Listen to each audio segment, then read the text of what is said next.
I'm sure you can do it better than me. No, but we're gonna sit next to each other and we're just gonna talk. Oh no, I cannot. I don't want to talk. I don't want to talk. Alright, far away.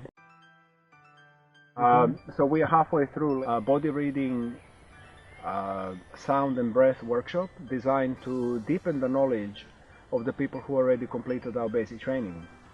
And I have to say I'm burning with enthusiasm, and I'm actually a happy teacher at the moment. I came because I took level 1 last year, and it was 11 days and we learned a lot. And I started giving practice sessions, but still I was feeling that there was something missing. It definitely brought me to a next level understanding of the armoring and being present and reading bodies. Highly recommended. How am I feeling?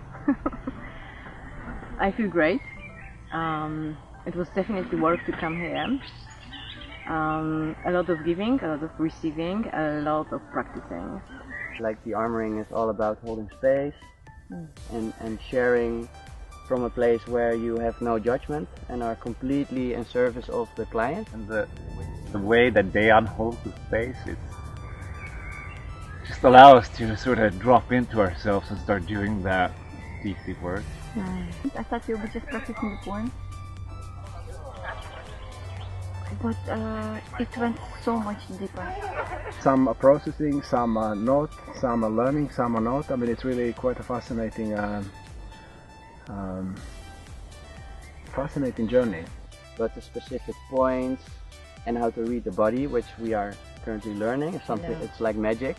But the best were connections and actually talk about how we work with clients, what kind of problem we may have, what kind of issues, how to resolve them.